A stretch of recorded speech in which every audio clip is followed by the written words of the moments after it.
The woman pours tap water into the last bit of milk. She fills the bottle all the way up. Then she serves a single thin slice of ham. That's all the family gets to eat for the whole day. After dinner, the daughter says she's still hungry, so the dad lies to her. I dreamed I had a steak. Thick, juicy steak.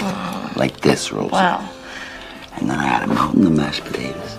And I went back for ice cream 3 times. Oh. I'm stuffed.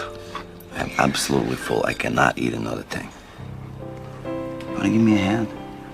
With his wife Dora watching with love and worry, this real man named Jimmy gives his own ham to his daughter. He kisses his wife, puts on his coat and heads out. Just to keep his 3 kids and wife fed, Jimmy leaves home before dawn every day. He walks several miles to the docks looking for work. It's the Great Depression. Even in the early morning, the docks are already packed with jobless men. Every time, the boss only picks a few guys. Unfortunately, Jimmy doesn't get picked this time. He heads home empty-handed. When he gets home, Dora stands there with a serious look. He finds out his oldest son stole a ham from the butcher. Jimmy is a man of principle. No matter how poor they are, he won't allow stealing. He takes his son back to the butcher's shop, makes him return the ham and apologize. Turns out, the boy stole the ham because, yesterday, he saw 2 of his friends get sent away by their dads because they couldn't afford to feed them. Hearing that, Jimmy feels guilty and sad. He makes his son promise never to steal again, and promises him he'll never send his kids away. After that, the son throws himself into Jimmy's arms, sobbing. At that moment, a father's strength becomes his son's strongest support. Jimmy may be broke now, but he used to be a famous boxer. He could make thousands, even tens of thousands, from a single match. But he broke his wrist in a fight. Then the depression hit. He soon lost his job and all his savings, trying to survive. One day, he goes to see his old manager and begs for a match. The manager agrees. Jimmy gets back in the ring,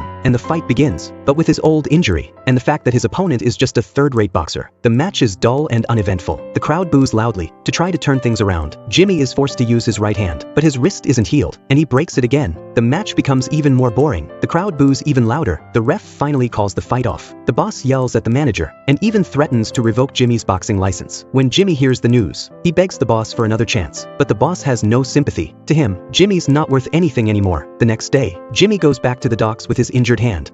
He gets picked for work. Meanwhile, Dora comes home and sees the electric company cutting off their power. She tries to stop them, but the worker says he has to do it or he'll lose his job. With no electricity, Dora collects firewood to keep the family warm, but it's not enough. The youngest boy gets sick, and Dora can't afford a doctor. Watching her son shiver, Dora is heartbroken. She runs outside and breaks down in tears. To keep her kids from starving or freezing, Dora sends them to her sister's house. She hopes Jimmy will understand, but when he comes home, they have a huge fight. After the argument, Jimmy throws the money he made on the table and walks out without looking back. To bring the kids home, Jimmy swallows his pride. He goes to the relief center. He gets a little money, but it's not enough to cover the overdue bills. He heads to the boxing association. Everyone there knows Jimmy, and they've all made money off him. He asks them for help. Someone stands up and puts money in his hat. Then the others follow his lead. A champion who never gave up in the ring now has to bow his head to life.